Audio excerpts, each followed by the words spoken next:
So good afternoon, everyone. You all know me, I think. I'm Li Zhan, Professor of Anthropology, also the Interim Dean of Social Sciences here.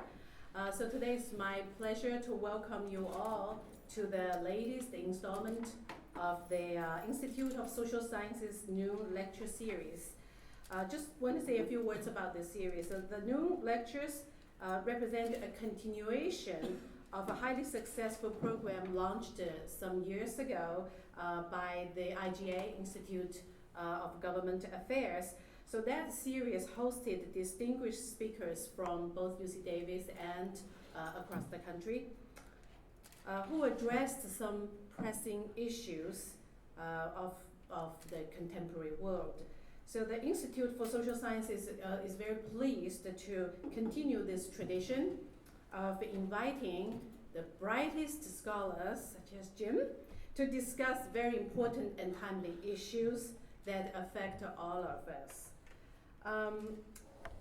The new lectures, of course, is just one of the many events sponsored by ISS. They also have many other talks, funding opportunities. So I encourage you all to subscribe their newsletter, and also, I think I'm on that, I get that all the time. And also, they are also on Facebook and Twitter. So if you go to their main website, you will find the specific sites. Now today, I'm so delighted to introduce my colleague, Jim Smith.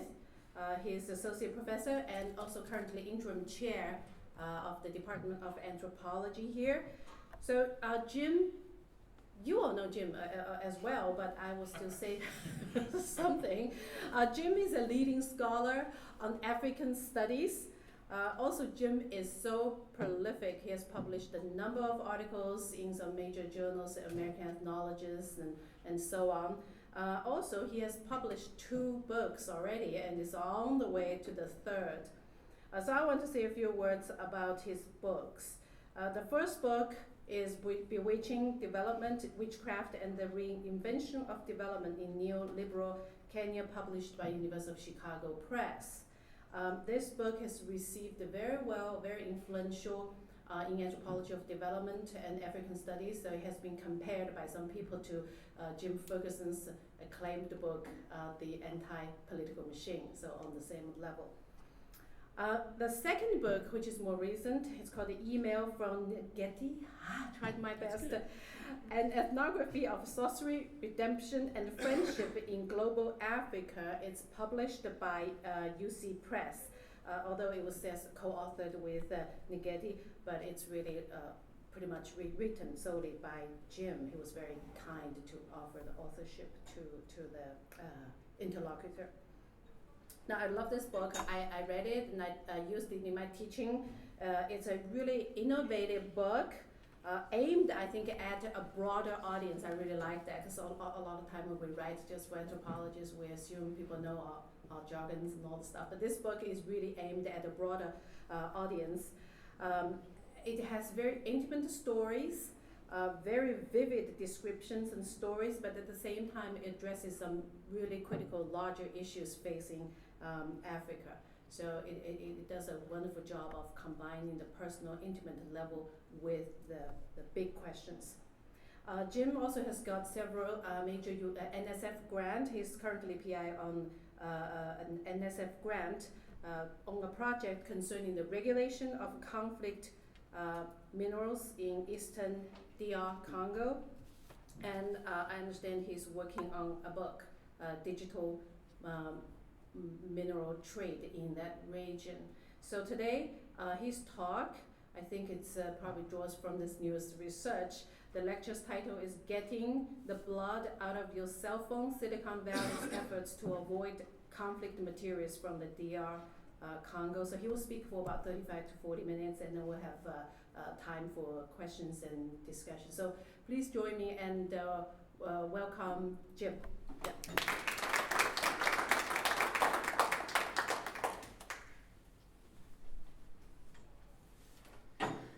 Thank you, Lee. That was a great introduction and kind. Thanks thanks for inviting me to here today, and thank you all for coming. I see a lot of familiar faces, so that's good. Very familiar, some of them. It's great to be here. So as many of you know, or as most of you know, for the last 10 years I've been conducting ethnographic research in the eastern Congo, the Kivus and Maniema province, on the impact of the global demand for minerals used in electronic and digital devices.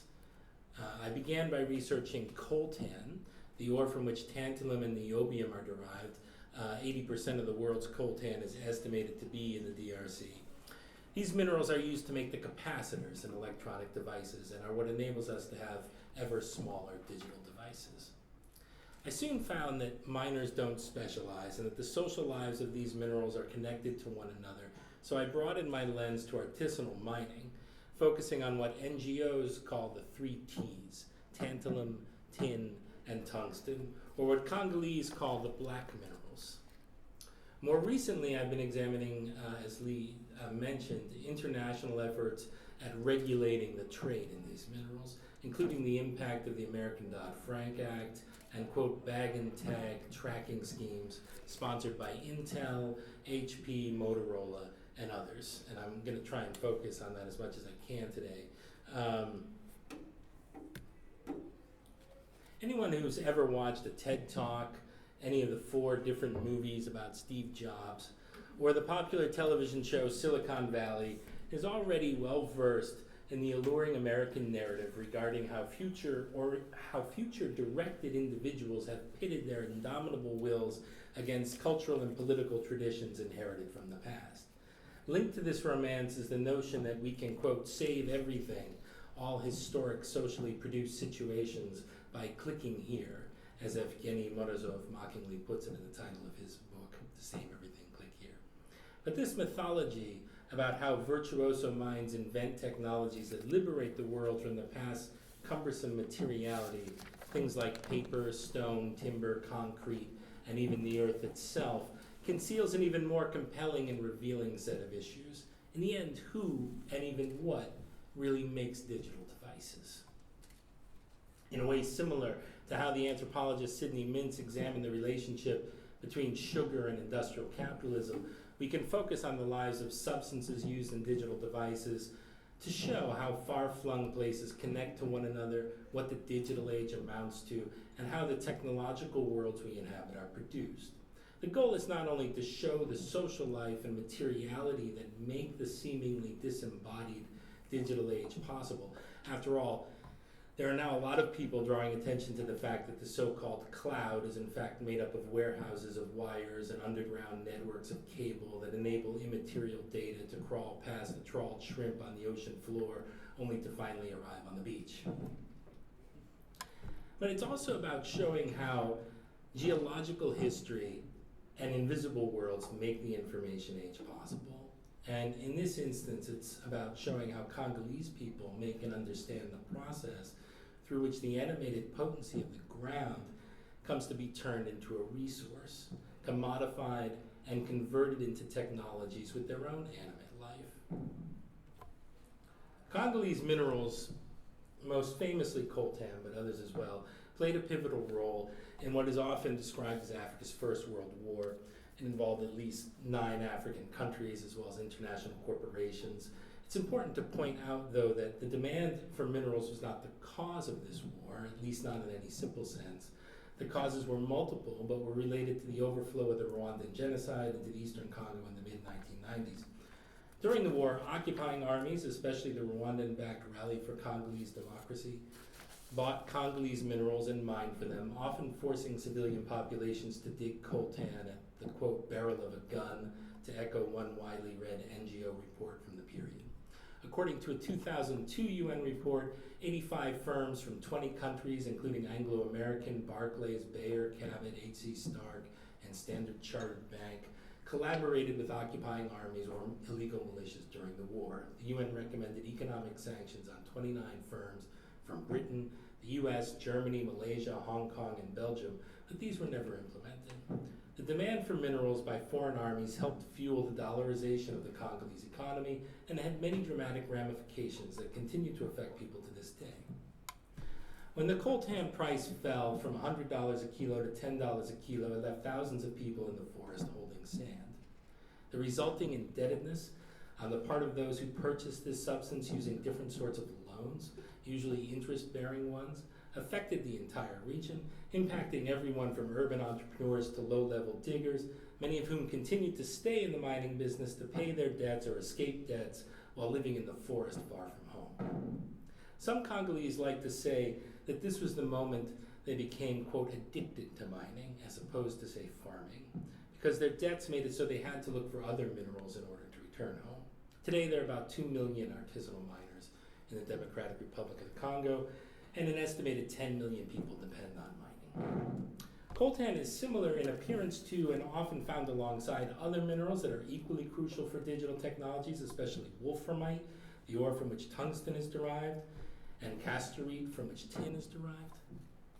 Tungsten is used to make computer screens and also enables cell phones to vibrate. Tin is used in wiring, amongst many other processes. International human rights NGOs and lawmakers see the 3 T's as the conflict minerals par excellence, because armed groups have used the profits from them to buy arms and extend their population, although gold is actually more militarized and remains totally unregulated. In recent years, they have passed legislation to regulate these comparatively visible and trackable minerals to ensure that they are, quote, conflict-free, or as Congolese in the trade put it, kutosha damu, to get the blood out of the stones. But Congolese miners often argue that the black minerals are, unlike gold and diamonds, peace-building minerals, because they bring together so many different people, places, and worlds. These heavy substances conjure into being complex divisions of labor, enabling many people to, quote, touch money, as those involved in the trade put it. Despite their volatility and vulnerability to price fluctuations, these minerals are also the main way that people living in mining areas go about creating enduring social networks in incremental time. Now, conversations with the machine. The machine smokes and laughs a lot. He jokingly assures me that the smoke from the cigarette doesn't have time to remain in his body and cause harm because he's always working and sweating. I shouldn't follow his example, he says, because the warnings on cigarette boxes were made for the likes of me. The machine dramatically enacts the movement, quote unquote, entailed in breathing and digging for me, blowing in and out with great force while moving his arms as if to prove his point, demonstrating to me what life was like when the mine of Besiye was still open and he had as much money as he could earn from his sweat. The wiring machine jumps around the bar, pouring imaginary people, imaginary drinks, eating invisible meat, and paying for fictive medicines for the fictive sick. Movement, that very word in French, is a value that artisanal miners frequently invoke to discuss their own movement as well as the movement of people, things, and money to different, often highly unlikely places, like in the middle of the rainforest in the DRC. The term movement also references the back and forth conversion of different qualisigns. For example, relationships with ancestors are converted into mineral resources and then hopefully into marriage and families. This is an unlikely place. This village that very few people live in now was at one time called Kigali 2 because all the Rwandan businessmen and generals were there buying coltan during the height of the coltan boom, and they disappeared. This is the path to Besiye, which is the largest artisanal mine in the Congo.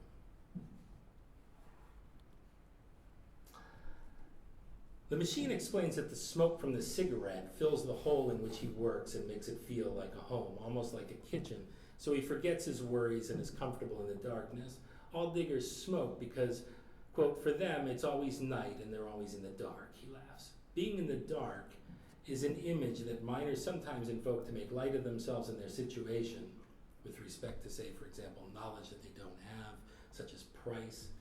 But more often, it is others who deploy the phrase against them as a kind of insult or othering social commentary.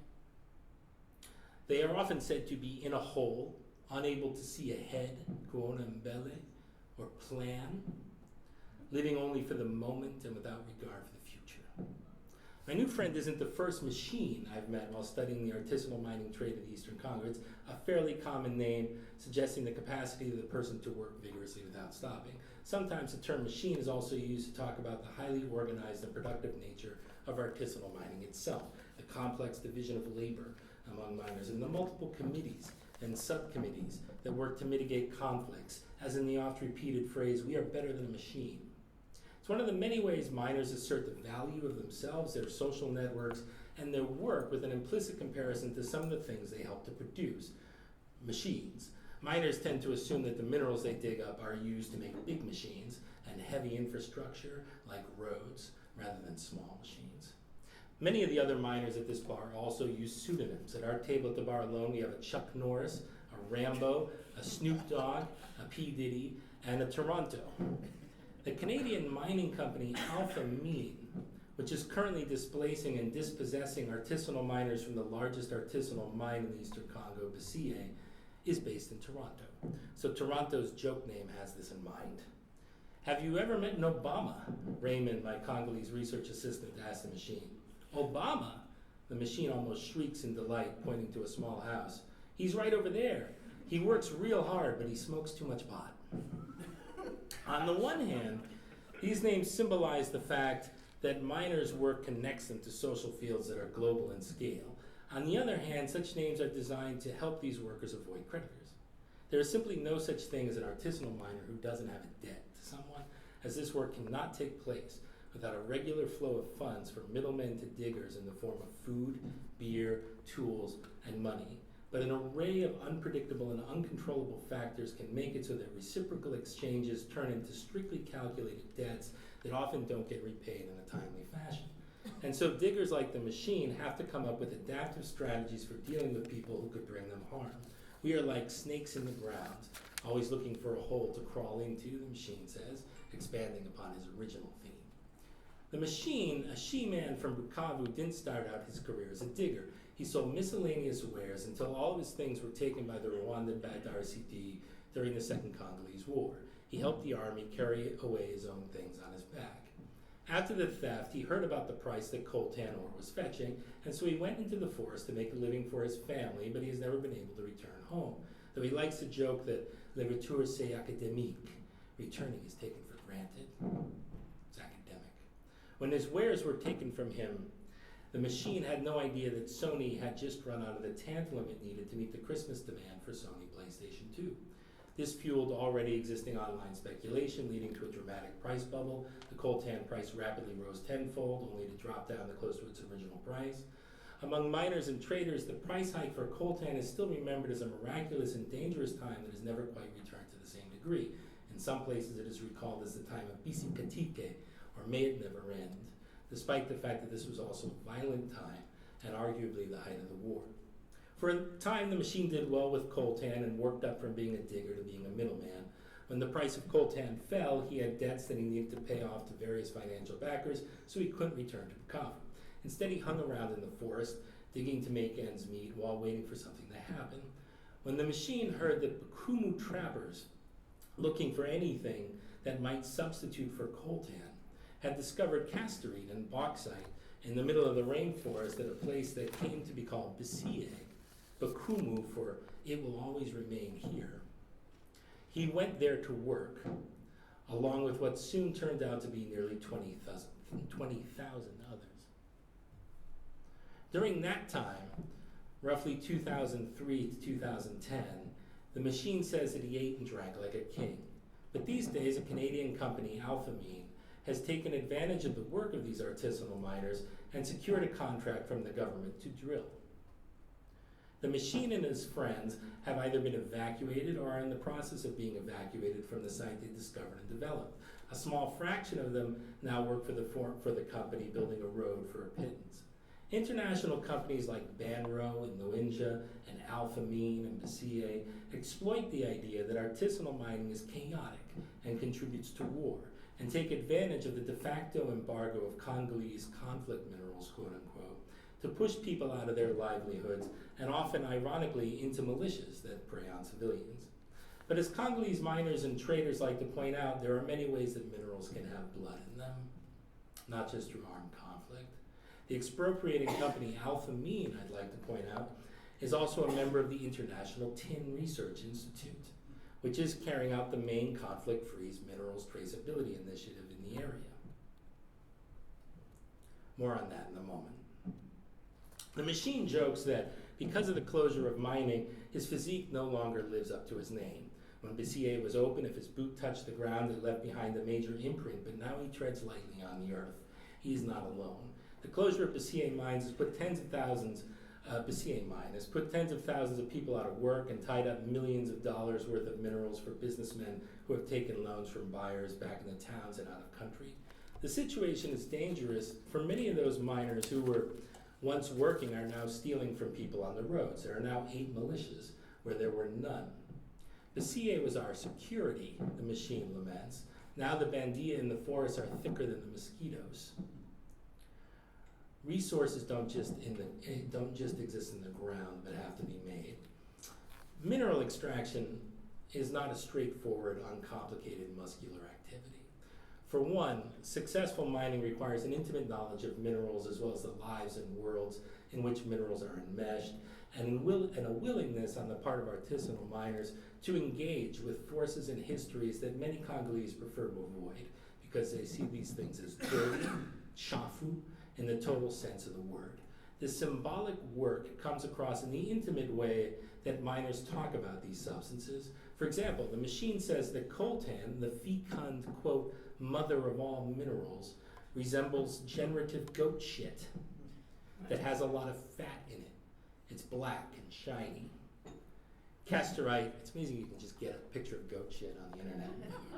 Casterite, on the other hand, is like black clothes that have been washed many times and are not really black anymore. Being a good digger requires having strength and being well fed, but it also necessitates that one be unafraid to move underground, engaging physically and directly with the hidden spiritual forces and histories that exist there. That's Mambunto on someone's sitting room. Spirit entity that lives in the river and gives diamonds and other minerals. Miners commune with these forces and convert them into commodities, and they bear the moral opprobrium associated with these realms of existence on their bodies, even though it is their work that also makes it possible to buy a bar of soap in what would otherwise be remote places, a point that those in the mining trade often point out, meaning you can't be clean without our work. You wouldn't be able to buy a bar of soap here. It is telling that many diggers make a point of not washing their work clothes and always wearing the same clothes to work, because they feel they can only engage with and obtain the minerals they seek if they remain part of the animate earth themselves. Channeling the animate potency of the earth typically means entering into dialogue with ancestors and sometimes other spirit entities through dreams and rituals. Even a Canadian company like Alpha Mean, if they want to be successful, has to pass through local customary authorities at the mine of Bessier, who in turn communicate with ancestors. Often this means that the living talk to the most recent generation of dead, so that these recently deceased can then elaborate to the 3rd and 4th generations of dead about the importance of money, the workings of debt, and the inability of the forest to take care of the needs of the living in contemporary times, when animal populations have been greatly diminished by commercial hunting. This parallel dimension is not solely the domain of miners. Others, like Mai soldiers, those are local soldiers, Mai meaning water, have turned the animate potential of the forest into weapons to resist foreign invasion by Rwandans. These and trees are weaponized with the help of ancestors and deployed against high technology like satellites and airplanes, rendering them impotent and absurd, something that Mai scientists, as they sometimes call themselves, are quite proud of. Ancestors aren't incarcerated in one indigenous territory. Like diggers and traders, they are also on the move. The machine may be from Bukavu, but his Shi ancestors follow him to the mine and secure his success, often in opposition to the Bakumu ancestors of customary authorities who are recognized as the Bessier autochthones. Even European UN employees are said to make sacrifices to their own ancestors who worked for Belgian mining companies in order to get minerals out of the ground.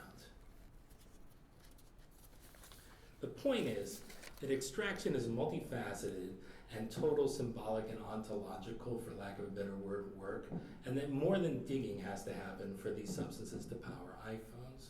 Also, this movement between what outsiders might see as separated domains of existence, the state and the non-state, the living and the dead, the forest and the city, this collapsing of boundaries and barriers is crucial to the success of miners and traders. Take, for example, a very successful artisanal miner nicknamed Lagome. That's Lagome next to me in the white shirt. The rubbers or flip-flops. The once impoverished digger who actually succeeded in becoming the state for a time in the town of Punya in Maniema province. You might be ashamed to enter the city of Kisangani without good shoes, and your friends might look down on you for having to wear them. But at the end of the day, everyone has to go to the bathroom, and so everyone has to wear Lagome. And so too, anyone in the town of Punya who wanted anything would sooner or later have to come to Lagome, the despised, looked down upon thing that everybody needs, and which is proof of the basic sameness of everyone. People also called Lagome Kikombe, or cup, because everybody had to drink from him. And little kids used to sing a song about how Lagome was the father of the WC, the king of the toilet. I argue in a longer paper that Lagome is successful not mainly because he knew about minerals, but because he's an excellent architect of social forms, using uprooted people, what Malik Simone calls people as infrastructure, to help build social networks that are supple, another Congolese term, supple, and responsive to fluctuating global demands. Because of Lagome's success, so many state officials approached him looking to collect tax that he decided to become the state himself. Lagome went to Kisangani and paid off some bigwig in ANR, the not-so-secret Congolese police, so that he could become the director of ANR in Chamaka, where the mine is. Once that happened, Lagome was the state. The other state authorities no longer had any authority over him, and so mostly left him alone. He then went on to become very popular amongst the youth for incentivizing police and other state authorities to leave their businesses alone. The point I want to make about Machine, Lagome, and others like them is that these morally ambivalent trickster figures exemplify for others the democratic and transformative potentials of artisanal mining. The social networks that emerge around them are creative responses to the history of war and the expropriation of things, land, social relationships, and incremental temporality that were central to the war. This ingenuity is informed by a practical logic of inclusivity, the co-optation and interdigitation of different people, forces, and ostensible domains. It is this inclusivity and multiplicity that Congolese have in mind when they call the 3 T's peace-building minerals, where peace is an ongoing process rather than a singular event. If mining practice is based on intercalation, inclusion, and the translation and conversion of different dimensions of life, the state and the non-state, the living and the dead, the quote social and the quote natural, what happens when Congolese are confronted with an apparatus that sees separating these realms as a moral imperative, the only way to ensure that minerals are ritually purified of blood? For a decade now, a group of international NGOs have joined journalists and others in making the case for conflict-free minerals by arguing that our demand for minerals and our consumption of high-tech electronics, which Congolese also use, by the way, has funded lawlessness and war in the DR Congo. This is a government site to help companies navigate the conflict-free minerals legislation. The work of NGOs like the Enough Project and Global Witness resulted ultimately in different forms of conflict minerals legislation, notably Section 1502 of the Dodd-Frank Act, known as Obama's Law in Congo. It compels American companies to reveal whether the minerals in their digital devices originated in the DRC or any adjoining country, to report on the due diligence undertaken to examine the supply chain, and to take measures if the minerals are not conflict-free. The law informed President Joseph Kabila's decision to abruptly shut down the artisanal mineral trade in the Eastern Congo in 2010. When he did this, prices and production in the Kivus and Maniema decreased by between 80% and 90%, leaving people with few opportunities and causing many to join the very militias that the law's passing was intended to squelch. There's a cargo plane that goes back and forth from a mining area to the city. When the planes stop running because there's no mineral business, then this area, which is dependent on mining, lacks food and people begin to suffer from malnutrition. There are many ways to get a de facto embargo followed the official ban up until the present. There are many ways to get at what this did to people in mining communities. You can go to the local clinics and ask to check their records. Cases of malnutrition near Bessier have gone up tenfold between 2010 and 2015. Or you can wade through thousands of court records in Goma, or enter into the judicial system and find out about the miner's wife who had to flee to Uganda when the police came looking for, or the army, came looking for her husband's house. She was arrested when she returned to Goma and has spent the last year in jail while her husband, who had a loan, is secretly trying to pay it off by working at a militia-occupied gold mine in Ituri. You can learn about the middleman who hung himself because the government was going after the home that his family lived in, and he and his children were to be forced back to the village. Or the 7 guys with holes in Bessier who had financial backing from an Indian in Kampala. When the mines closed, they couldn't pay back the money they owed and entered different militias in the forest around Bessier to try and earn as much money of the money back as they could. Again, there are many ways that a stone can have blood in it. All of these death stories are about the rupture of social relations, the implosion of incremental time, and the manufacturing of violence through legal efforts to legislate peace into existence from on high. Miners and traders, their backs to the wall, have warily and partially accepted a new regulatory system transplanted onto pre-existing inclusive regulatory frameworks. This one comes from the high-tech corporations who are subject to Section 1502 of the Dodd-Frank Act. In their efforts to be Dodd-Frank compliant, high-tech companies like Intel and HP have required their smelters to ensure that if they source from Congo or a neighboring country, they do so through a reliable, conflict-free system, where conflict-free now has become a brand, essentially. It's on all Intel products. With the cooperation of the Congolese government, the smelters have developed tracking schemes to ensure that the minerals that go into microprocessors and other devices are conflict-free. The main tracking scheme, called ITSCI, and designed by ITRI, the International Tin Research Institute, again, which Alphamine, which is displacing miners in Bessier, is also part of, works like this. First, the Ministry of Mines and an NGO determine whether a particular site is conflict-free, quote unquote, or green, after which they may initiate ITSCI in cooperation with the Ministry of Mines. Bag 3Ts are tied with 2 sets of barcoded tags, one for negotiants, middlemen, and one for the mine itself, with reference numbers attached. The tags are supposed to be affixed to the bags at the site of extraction, where government officials from CESCAMP, the small-scale mining technical service and training program, are supposed to do the work, and then again at the site of processing and sale to licensed negotiants, where government officials in the Ministry of Mines are supposed to do the tagging. Detailed accounts, including the tag numbers, the date, the location, the weight, the buyer, the price, and the transportation method, are supposed to be recorded in different logbooks depending on the node in the supply chain. Data collected by hand in these logbooks is then supposed to be uploaded onto a database located somewhere. The minerals are then supposed to make their way to specific comptoirs or buying houses that are participating in the project. These comptoirs, and only those comptoirs, these comptoirs, who also have their own logbooks, are in turn supposed to sell to specific smelters outside of Congo. There's a lot more to be said about these transparency interventions. I believe they represent the imposition of a software design logic onto the system of nation states and national sovereignty, and consist in an attempt to change the geopolitical order into something like what Benjamin Bratton calls the stack, a vertically thick and layered rather than horizontal geopolitical cartography. At the very least, it is ironic that the corporate response to the notion that there is potentially violent geologic materiality in digital devices is to propose a technological fix, to double down on digital solutionism.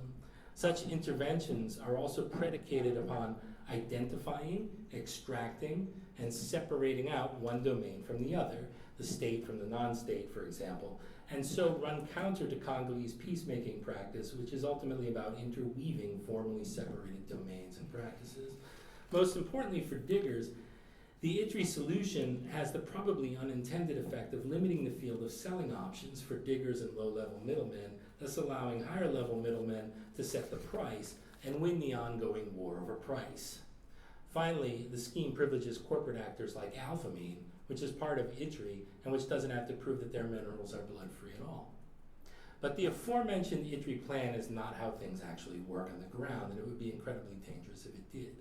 Miners and traders operating from non-validated sites have options. The most straightforward one is to pay off state authorities so they can move their minerals in the way they want, or to simply illegally buy an ITRI tag from Ministry of Mines officials when they get to the border city of Bukavu or Goma.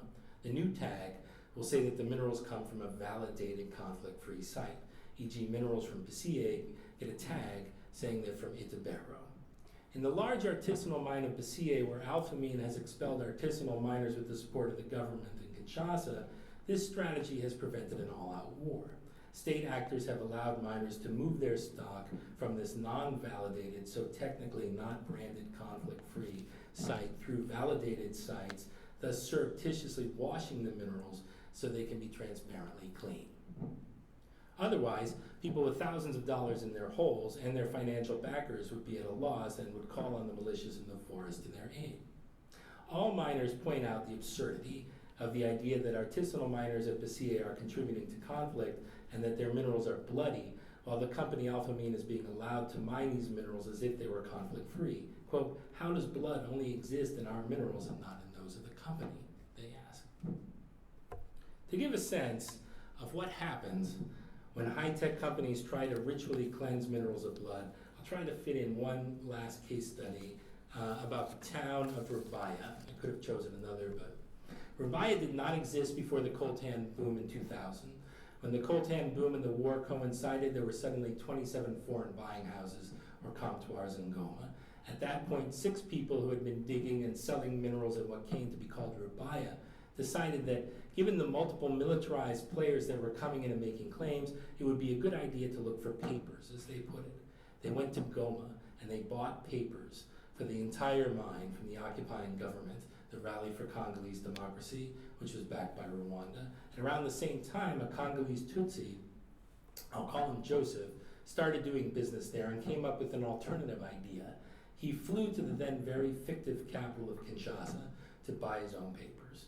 This was the middle of the Second Congolese War, and they say that the Ministry of Mines folks in Kinshasa, at the time essentially a foreign country, thought Joseph was insane because at the time there was, quote, no conversation, no understanding between the RCD government in the east and the central government in Kinshasa. When he returned, Joseph had papers from Kinshasa, national papers, but he never showed them to anyone, waiting for the RCD to leave before doing so.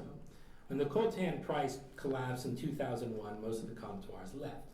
Those 6 people with their papers from the RCD in Goma remained as the recognized owners of that place, but life was at an all-time low. Middlemen sold their homes in Goma to pay off the debts they had accrued to their financial backers, and some returned to live in the villages. In 2004, after the Sun City agreements in South Africa, comptoirs re-entered in this new context under a new theoretically unified government constituted by the reaggregation of warring groups into the Congolese army and state bureaucracy. The prices producers were receiving improved modestly during this time until 2010, when President Kabila closed artisanal mining and everything collapsed again. When President Kabila agreed to reopen mining, one condition was that the International Tin Research Institute, again, ITRI, backed by Motorola, Hewlett-Packard, and Intel, be involved in the process of traceability. At this point, Joseph began brandishing the papers for his cooperative, now called MHash, claiming that the entire mine belonged to him. But the other 6 had papers too, only their papers were from the province, and by most interpretations, Joseph's national documents were higher than, Juya, theirs. When Joseph, meaning MHash, tried to refuse all other PDGs, President Director Generals, or CEOs, that's what the owner or renter of a hole is called. It's called a PDG, President Director General. The rights to access their holes, conflict ensued. To resist MHash, the other hole owners banded together to form what they called a cooperative, but what others might call a rival cartel. When Joseph tried to reach Rubaya, the cooperative closed the road, and he went 3 months without being able to show up at his site. At this point, Joseph changed the name of his company to SMB. Companies like diggers change their names often. He then entered into a contract with ITRI, which assumed that Joseph was the concession owner since he had these papers from Kinshasa. Itri also assumed that everyone at Rubaya had to sell to SMB, Joseph's company, since that was the only company that had come to an agreement with Itri. As one member of the Diggers Cooperative put it to me, Itri believes in the papers of Kinshasa more than the papers of the province. Itri and an NGO had already held numerous seminars in Rubaya to teach people what Itri was, explaining that the scheme would allow middlemen to sell their minerals without being hassled and taxed by multiple state authorities. These seminars seemed to persuade people to, quote, go with SMB. In this newly empowered position, Joseph's SMB, now with the backing of Itri, entered into an agreement with the middlemen, including the former concession owner, stating that if the latter brought minerals to be tagged by Itri and sold by SMB, they would be paid within 2 weeks. Middlemen began burning stones with an average of 730 tons a month, passing through Itri and the company. But things started to change when there was a falling out between Joseph and his buyer in the United States. Suddenly it was a month or more before people received money from SMB, which caused production to go down since middlemen couldn't forward money and supplies to diggers. Some middlemen looked for interest-bearing loans to see them through. As one trader explained, you're supposed to get your money from the buying house ahead of time so there can be movement and you won't accrue debts. But if that doesn't happen, you can get a debt. After 3 months, you won't be a businessman anymore. The breakdown of relations between SMB and the middlemen started in May of 2015. By September, there was war brewing in Rubaya between the diggers and the middlemen, and in Goma between the middlemen and the comptoir, SMB. SMB's new Chinese buyer allegedly wouldn't buy the minerals without seeing them, and the negotiants, the middlemen, wouldn't allow the minerals to leave Goma until they had received their money. 150 middlemen camped outside the Goma office in an effort to ensure that SMB couldn't depart with the $5 million worth of coltan that the negotiants had sold to the company in accordance with the contract, saying they would be paid within 2 weeks. It had been 3 months, and that debts would never exceed $1 million. Even more was going on here. The world market price had dropped again after previously experiencing a burst, and so the value of what the company possessed had decreased. SMB was now waiting for the price to go up. Unlike the middlemen and the diggers, the comptoir was in a position to use time like a weapon, holding on to the minerals to try and get the best price they could. As one person put it, using time, SMB can destroy everyone else, and now people won't have money, and any forwarded loans to cover the cost of production will come from SMB, transforming SMB into a money lender as well as a comptoir. And so a relationship based on mutual reciprocal exchange and trust has imploded into debt, which threatens to become war, a war of papers in Goma, and in Rubaya quite possibly a war of weapons. Itri, which is supposed to be an agent of regulation and through regulation peace, now finds itself at the center of a violent conflict that it helped to make. They did not exactly cause the conflict, but they and the architects of regulation contributed to it by limiting the range of action for diggers and middlemen in a highly volatile economy, making it so that those on the lowest end of the commodity chain are the most vulnerable. But Itri is ultimately able to pull out in order to conceal the violence of their own practice. As a Ministry of Mines official who hadn't been paid in months because of low production at Rubaya, they get bonuses, put it to me, conflict is like poison for Itri. If anything happens, they'll just disappear. The putative transparency that these companies and traceability NGOs are interested in has a genealogy that is indissociable from colonial practices of visualization and extraction, of which mapping is the most obvious example. And I could go on, and I don't really have time to discuss, but throwing it out there, it's there. The final provocative point I want to make is that invisibility and opacity might be more genuine and authentic moral values than the false principles of transparency enacted in interventions and tracking schemes discussed in this talk. I wanted to offer a story about how diggers work to remain invisible, to save their families from retribution by state actors and creditors, positing invisibility as a moral value in contrast to transparency. But I'll stop here. Thanks for your time.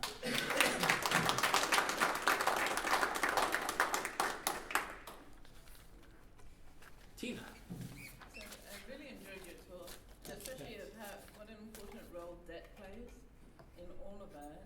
And I was interested in the reactions to debt.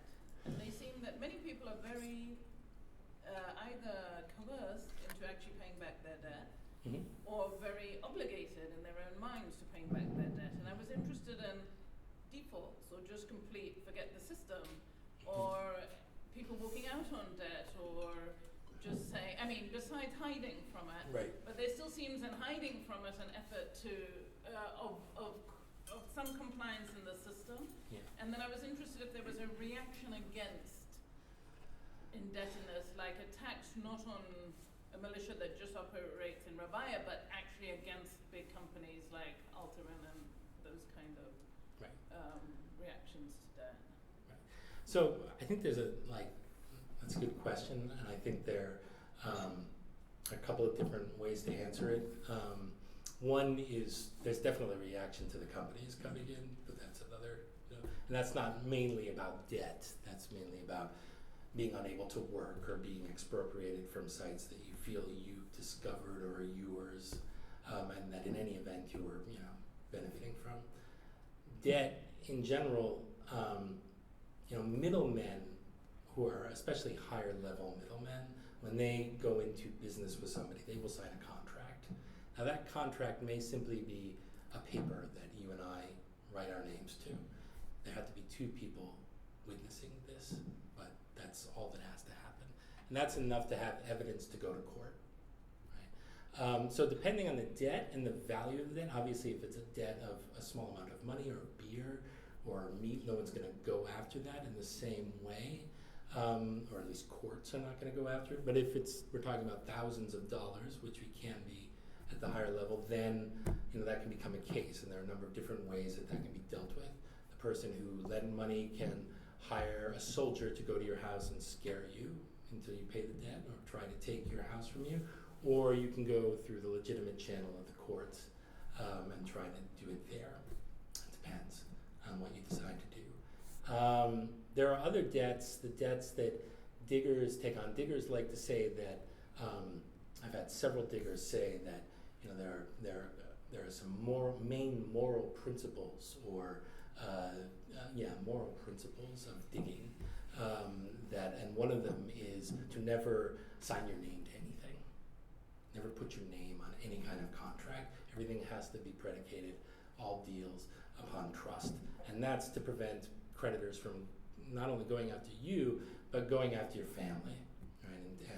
And so remaining hidden, changing your name, all of that can be read as a form of resistance to this.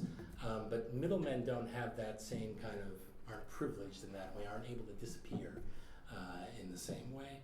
And so around mines, there are cooperatives, and part of the work they do is to try and keep track of who's there and whether they have a debt that they've accrued in another mine that they're escaping that debt. And if that's happening, then they will, talk to that person or try to keep that person from showing up, or maybe they might rat on that person. It depends.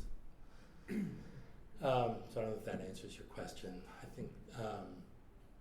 I think that, what we call debt under ordinary circumstances, if everything is working properly in the way that it's supposed to be working, then it isn't debt at all. It's simply the reciprocal, flow, back and forth flow of goods and things and money and food and services, and it's friendship. But friendship becomes debt, especially in the context of these price fluctuations and interventions and laws and such. Yes, I don't know. Lee. Quick question. So I like the way you talk about how conflict-free has become a brand. So, in addition to digital minerals, we also hear conflict-free diamonds, saffron, gold, and blah, blah, those things.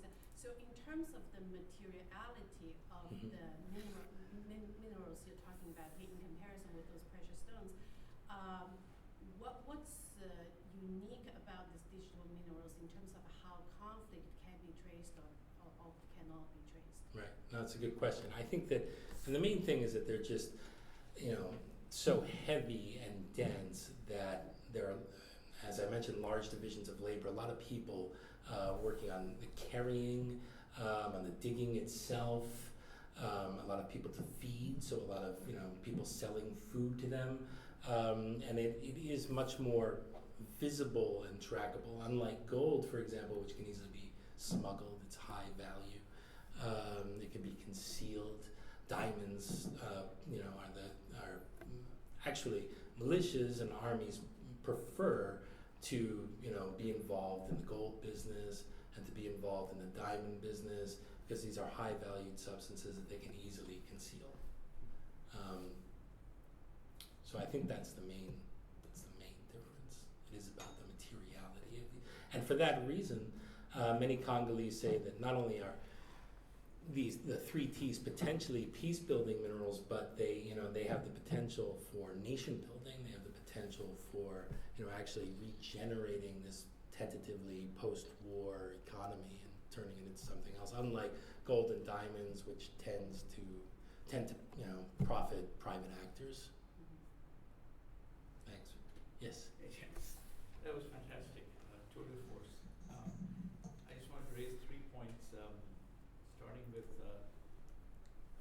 use the word work, not so much labor, mostly more work. I was thinking about Marx's famous reserve army of labor. Here, of course, when you're not working, you might be actually in the reserve army. Right. So that leads to the question about working and waiting for work, which might be different parts of your experience in life. Clearly, that's what's going on. And I was wondering whether that ties up a little bit to what you said at the end, because the corporation, the time is on their side. So, periods of solvency, insolvency, hunger, prosperity, etc., those rhythms are tied to other forms of time and capital, right? They're not. So, I think this urges us to think about precarity and marginality in a slightly different context, not so much in the materiality or certainly geographically, but temporally. And I thought your talk was provocative in that regard. Any thoughts? I mean, I'm talking not just about this paper here, but I've read more of your stuff. Right. I hope that makes sense. No, thank you. It does. I'm not sure I have a response though. It's definitely something I'm going to think about. But that is part of what I am getting at, and I use the word work because I want to describe. Well, I'm obviously not the first person. First person has used the word work, but this total process and not just the political economic process of labor. But the other thing you draw attention to, the temporality, there are different competing kinds of forms of temporal work or temporality competing with each other in this social field. And the company kind of has, as you point out, the upper hand with respect to timing, or at least arguably, but it's not entirely clear because they're being surrounded and you don't know exactly what's going to happen. But there's another kind of incremental temporality happening in the work of in the social networks of artisanal miners, and then another temporality of of ancestors and the entities that are ultimately guarding and protecting communities that are in mining areas and that are part of the minerals themselves. So all these are kind of operating in, I don't necessarily want to say cross purposes, but in a friction, in a kind of friction, to invoke Singh, that is sometimes conflict ridden and sometimes generative, but yeah, that's a very good point. I'm going to think more about temporality in the context of this. The start is speculation. Say that again. Speculation. So in other words, your uncertainty is a market principle. Futures are already bought and sold, as we know. But there's also uncertainty at the very other end. Like, how do you play it? Like some and others, machine, they're playing the game of uncertainty too, which is also a game of survival as opposed to a game of profit making. This also ties to what you were, I think, that's what you were saying. And I think their response, and that's right, and I think their response to uncertainty and precarity is to build up social wealth, to build up wealth in people, for lack of a better word. I think that's the root, and that has a temporality entailed in it as well. That's a good point. So the different ways of managing insecurity. Yeah, thanks. One more question? Yes, Christian? Is that right? Or, yeah. So I have a question about it. So you mentioned peace, and peace being conceived of as a process rather than an event, but I was wondering about the parallel in terms of war. You mentioned, a couple times you mentioned it as a post-war period, but obviously Right. there's this conflict going on. So I was wondering, in the Congolese perspective, is that conceived of as war broadly, or are these individual conflicts kind of conceived as minute events happening for a particular reason, or is war something that happens, is externally produced? I don't know. I'm just wondering, Right. or war is productive, or how exactly war is thought of or spoken of Right. in the That's, context. it's a good question. And I think there are different kind of levels of war. I would say kind of perfunctorily that that war and peace are kind of seen as potential outcomes of any kind of situation or context, and that there is a continuum.